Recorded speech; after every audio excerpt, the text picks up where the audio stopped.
Federal ministers fulfill their accountability with respect to ministries, agencies, and parastatals under their purview by demonstrating appropriate diligence and competence in the discharge of their responsibilities.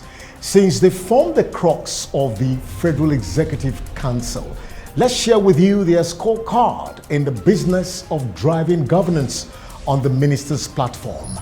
Thanks for joining us.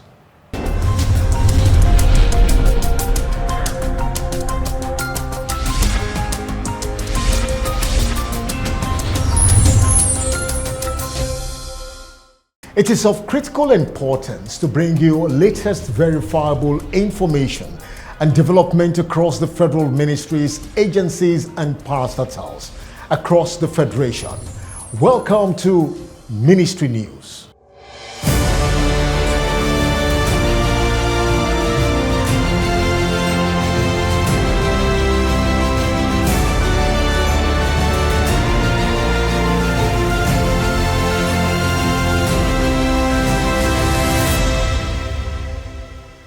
The Federal Executive Council, FEC, at its first meeting in 2023, Wednesday, approved the proposal by the Federal Ministry of Works and Housing for the Nigerian National Petroleum Company Limited and its subsidiaries to invest 1.9 trillion naira for the reconstruction of 44 selected federal roads across the country. The FEC meeting, chaired by the Vice President, Professor Yemi Osinbajo, also endorsed the sum of 1.35 billion naira for the procurement of 31 vehicles for the use of the Federal Ministry of Environment for the monitoring of power and remediation projects in some polluted areas of Ogoniland in Rivers State. The Council equally approved the draft bill for an act to establish the Nigeria Police Force College Training School and Institution to serve as a center for professional training of officers of the Nigeria Police and other related matters. Minister for Works and Housing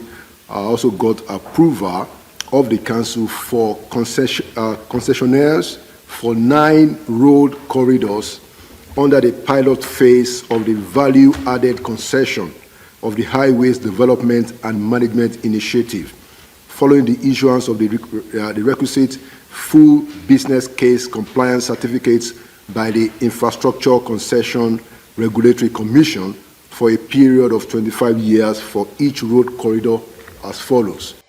The Federal Executive Council, FEC, has approved the sum of 2.3 billion naira for the commencement of local assembly of Magnus Centennial aircraft at Nigeria College of Aviation Technology, Zaria, Kaduna State. The Minister of Aviation, Hadi Sirika, disclosed this after the FEC meeting presided over by Vice President Yemi Osinbajo on Wednesday at the Presidential Villa. The minister expressed optimism that the Nigerian aviation industry will soon progress into local manufacturing of aircraft. We will indeed assemble the Magnus aircraft, and we'll continue to do so. And not too distant future, by God's grace, the industry of civil aviation will begin to manufacture right here in country aircraft. But we're beginning by assembling these training aircraft. The Minister of Labour and Employment, Dr. Chris Ngige, has disclosed the federal government's plan to launch a labour statistics system to enable unemployed Nigerians at home and abroad apply for available jobs. The minister, who disclosed this at a media parley with journalists in his office, lamented that unabating child labour practices in the country has been caused by poverty. Dr. Ngige assured that the ministry had earlier established a labor exchange system for merging and cross-matching labor supply and demand in the country. The federal government Thursday wooed Spanish investors to invest in Nigeria's 2022 deep offshore mini-bid round as it also announced that Spain will support Nigeria with security in the oil and gas sector. The Minister of State for Petroleum Resources, Chief Tinubu Chicago, will disclose this during a visit by the Minister of Foreign Affairs of Spain, Jose Alvarez, who led a large delegation of key investors from his country to Abuja, promised that the bid process will be competitive and transparent. Chief Tinubu Chicago noted that Nigeria needs all the investments that it requires, and since the oil and gas sector is at the core of the Nigerian economy, with the coming of Spain with the array of investors, it is no doubt a major investment opportunity for Nigeria.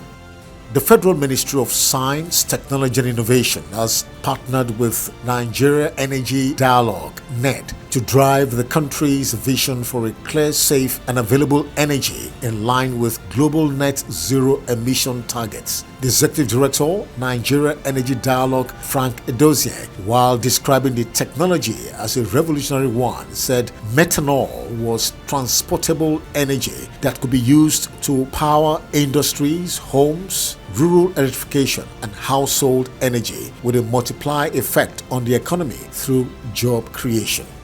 The Federal Ministry of Agriculture and Rural Development, through its Farm Input Support Services Department, has vowed to severely punish fertilizer adulterators with 10 years imprisonment. The warning was on the heels of a one-day capacity building of fertilizer quality control inspectors across the 36 states of the Federation and the Federal Capital Territory (FCT). The capacity building Christian zonal sensitization training workshop for the fertilizer quality control inspectors and other relevant stakeholders focused on the enforcement of provisions of the National Fertilizer Quality Control Act 2019 and the Regulations 2020. Arrangements are in top gear by major stakeholders in the maritime industry to actualize the disbursement of the much delayed Cabotage Vessel Financing Fund (CVFF) before President Muhammadu Buhari vacates office on May 29, 2023. To ensure a smooth disbursement, the Minister of Transportation, Alhaji Muazu Sambo, the Director General of the Nigerian Maritime Administration and Safety Agency (NIMASA), Bashir Jamo, members of the Nigerian Indigenous Ship Owners Association (NISA) and Ship Owners Association of Nigeria (SOAN), among others. It was learned are currently putting heads together to ensure fair disbursement of the fund. Some of the major factors highlighted for the fair disbursement of the fund are the establishment of the CVFF Disbursement Committee by the government, the need for an audit of the fund, issues of harmonized guidelines for the disbursement, disunity among ship owners, and issues of equity contribution, among others. The Minister of Industry, Trade and Investment, Otumba Adeniyi Adebayo, has expressed the federal government's commitment to promote development of the cotton subsector of the economy. The minister was represented by the Director, Industrial Development Department of the Ministry at the opening of the first Nigeria International Cotton Summit and Expo in Abuja, emphasized the need to resuscitate the country's textile industry. Adebayo, however, noted that the ministry was committed to providing the enabling environment that will enhance the competitiveness of Nigerian industries, both locally and internationally. The Nigerian economy has enormous potential to become the hub of African trade, with the largest market in West Africa of over 200 million people. The Minister of State for Education, Honorable Goodluck Nanaopia, has lamented that the rising number of children dropping out of school in Nigeria is worrisome to the federal government. Honorable Goodluck Nana made the position of the federal government known in Abuja. The minister, who commended LMF for their efforts in training young people, especially bringing back the children that have left school to come back to school to learn a skill, posited that skilled trade, if properly harnessed, would reduce unemployment and positively engage the youths in the country. The Federation Account Allocation Committee (FAC) has shared 990.189 billion naira to the three tiers of government for December 2022. The Director of Information and Press, Minister of Finance, Budget and National Planning, gave the details on Tuesday. The federal government received 375.306 billion naira. States and the FCT received 299.557 billion naira, while the 774 local government councils got 221.807 billion naira. The 990.189 billion naira received by the federal government comprised gross statutory revenue, value-added tax (VAT), and electric money transfer levies. And finally, on Ministry News, the 7th edition of the National Youth Games (NYG), earlier scheduled to hold in Asaba, the Delta State capital, from February 8th to 18th, 2023, has been postponed. The Permanent Secretary, Federal Ministry of Sports and Youth Development, Alhaji Ismail Abubakar, stated that the postponement is due to logistics and time constraints, especially taking cognizance of the commencement of the general election slated for February 25, 2023. While regretting all the inconveniences the postponement might have cost its stakeholders, Alhaji Ismail assured that a new date for the Games will be announced after the election. Let's now bring you top ministry news headlines across various federal ministries.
Let's share with you the business of governance as it transpired in recent times from the presidency.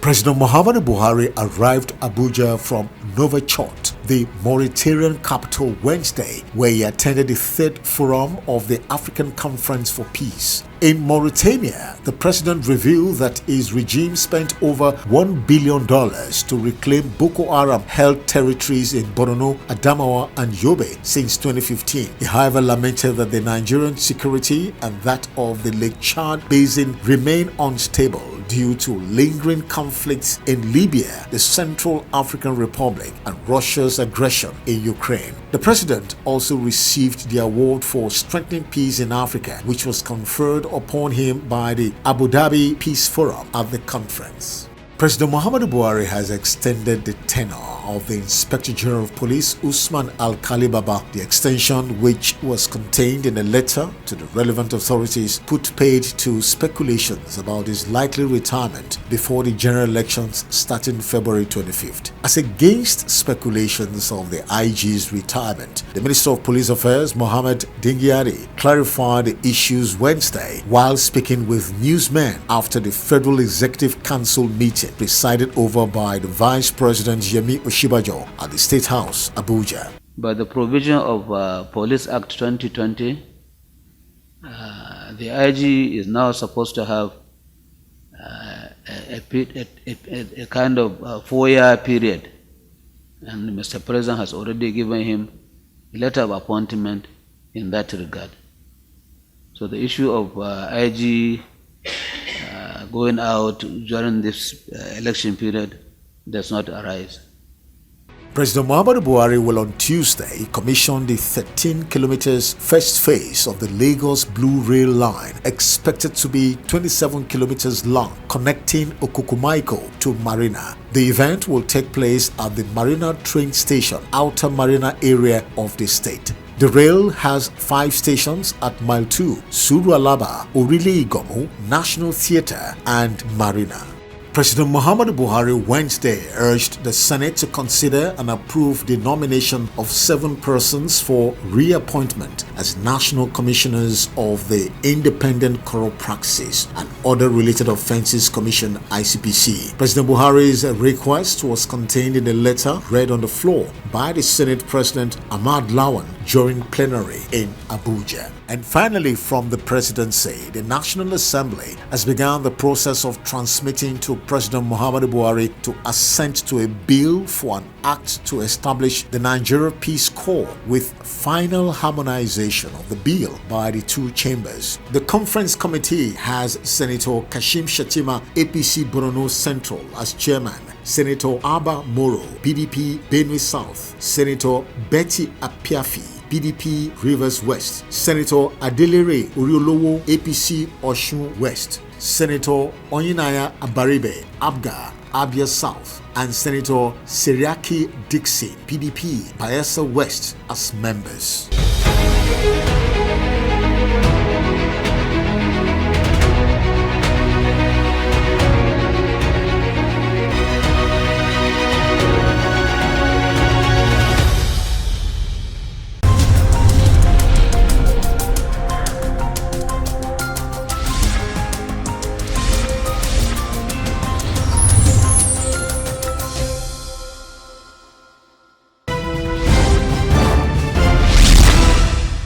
As we came in, we were given 9 mandate areas, and we structured our strategy around these mandate areas. And as we speak, we have been able to tick all the boxes. We've been able to achieve all our mandates. Some of them have been conclusively achieved. Some of them are still ongoing, but we've been able to touch every mandate that has been given to us. Undoubtedly, the infrastructure area is an area where the Buhari administration can claim commendable and very, very salutary progress. Bridges like the Loko Oweto has been completed, the link road to Benue completed, we're finishing the link road to Nasarawa, the Umfun Bamenda Bridge linking Nigeria and Cameroon is completed, the Chachangi Bridge also completed, the Ecom Bridge also completed.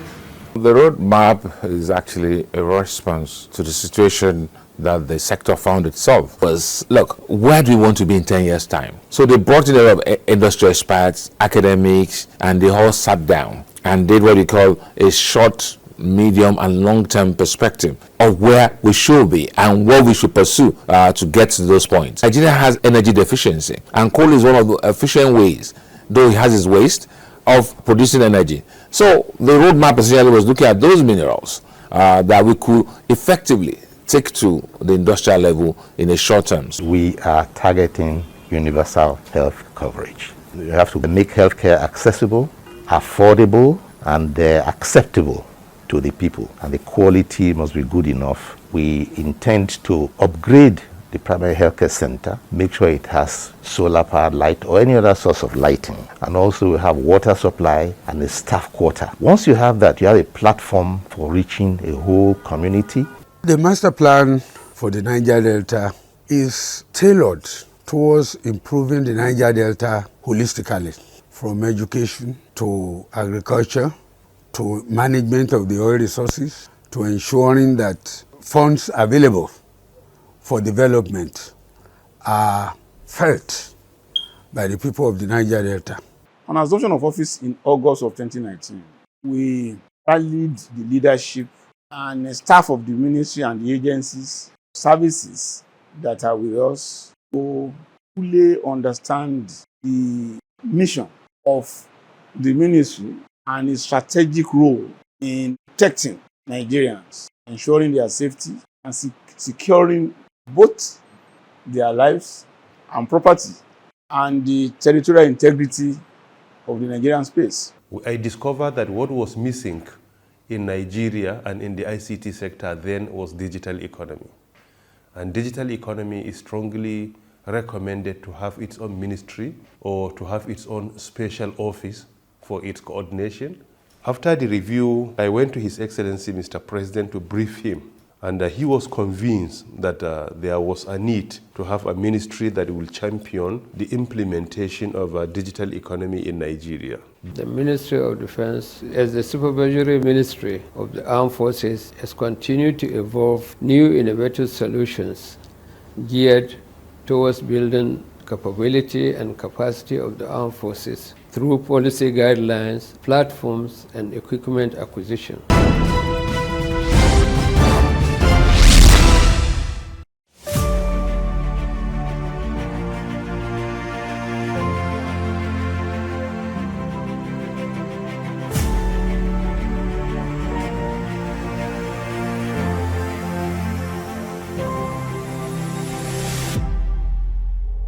On our ministry, agencies and processes in focus segment this week, we bring you facts you need to know about the National Film and Video Censors Board.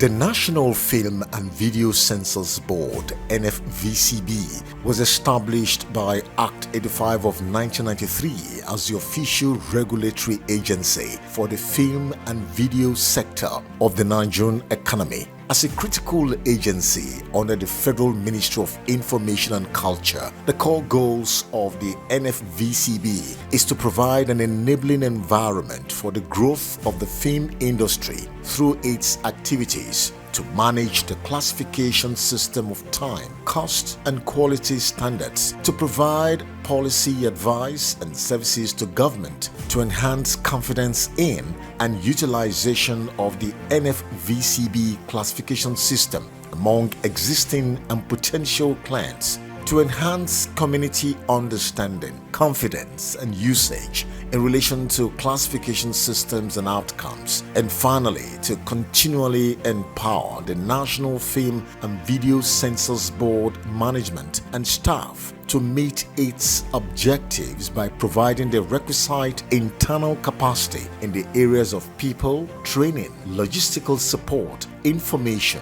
financial resources, and leadership. The functions of the board include to license a person to exhibit films and video works, to license a premises for the purposes of exhibiting films and video works, to censor and classify films and video works, to regulate and prescribe safety precautions to be observed in licensed premises, to regulate and control cinematographic exhibitions, and to perform such other functions as are necessary or expedient for the full discharge of all or any of the functions conferred on it by this decree. The establishment of the board therefore empower it to access, classify, and register films and video works across the country, monitor the films and film outlets. As priority intervention mechanisms, the board has delineated additional actions items to organize training programs focusing on new content development aimed at institutionalizing international best practices in film production, organize international conferences on film censorship, classification impact on society and development draft, and successfully implement new national distribution policy to transform the industry and ensure increased independent productions, get access to the market, launch new censorship and classification guidelines to aid filmmakers, and professionalize NFVCB operations, and to equally regulate and prescribe safety precautions to be observed in licensed films, and finally to ensure wider community acceptance and confidence in the board's classification decisions, amongst others. The National Film and Video Censors Board believes strongly that Nigeria should define her identity from the movies global window. The vision aligns strongly with the Art of Africa project and the Rebranding Nigeria initiatives and comes across as the strongest force of global goodwill and influence for Nigeria. Nigeria in the Movies Initiative addressed the salient issues of credibility, authenticity, visibility, and marketability of the Nigerian film industry. The National Film and Video Censors Board is currently under the able leadership of Alhaji Adedayo Thomas, who is the Executive Director CEO of the agency.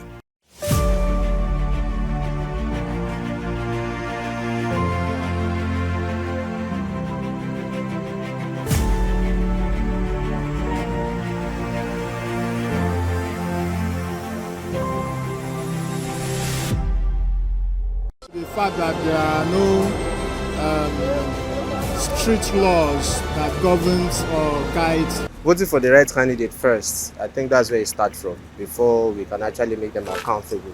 By actually fulfilling their promises, probably good roads, good lights, job opportunities, and once we notice that they're not actually coming forth with what they promise, I think it's also an avenue to push for either they resign or they are impeached, or we hold them accountable by making sure they give us a report or a daily analysis or what they've done. And also NSAS are actually opened our eyes to a certain extent where they can actually be accountable, because if not for that massive protest, I believe most leaders will not sit up by now. We can see the competition happening within the three contestants or the three presidential candidates that are coming forth and trying to vie for the one seat, the number one seat of this country.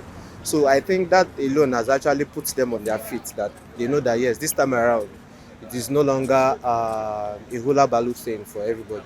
The best thing that they have to do is first, you get your PVC as it is. Then secondly, any politicians that fails, let the citizens come together and make sure that they take that one out immediately. Once you fail on your promises, then you know that you are out. Let the government give the citizens rights, even if it is after 6 months, that they can come back and recall that politicians from their place back to the community where it comes from and replace them with people that are reasonable and know what they are doing. But a written document of an agreement between the citizens and the politicians. They are to agree with what the citizens says, because the citizens, the government is by the people, and the people that by government, and the government of the people. So the politicians are part of the government, and the citizens are the ones who hold the authority of the politicians. So if they do not agree what the politician says, there have to be a written document between them and the citizens of the country, which they are empowered to rule. And what we can do as citizens is to keep asking them questions. Before, when they come for campaign, should ask them questions. And the local government, state governments should ask questions. And then we should always be on our toes to make sure they perform. We can invite the press in our own little way, in our local governments. Like in town hall meetings, we invite the senator, we invite our representatives to ask them questions. Most especially when the election is, coming now. I don't know there is any oracle which we should present to them that we fear them, because politicians they are deceivers. So, and if care is not taken, anything they tell you now, tomorrow they will turn against you. So what I believe, we need spiritual father. We put their case on the altar, to the altar of God or altar of oracle.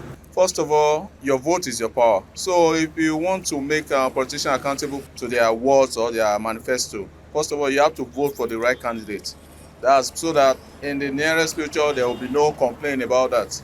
So then secondly too, there should be an avenue for dialogue with the politician while they are still in position, in order to ask them how far they've gone and what they have done.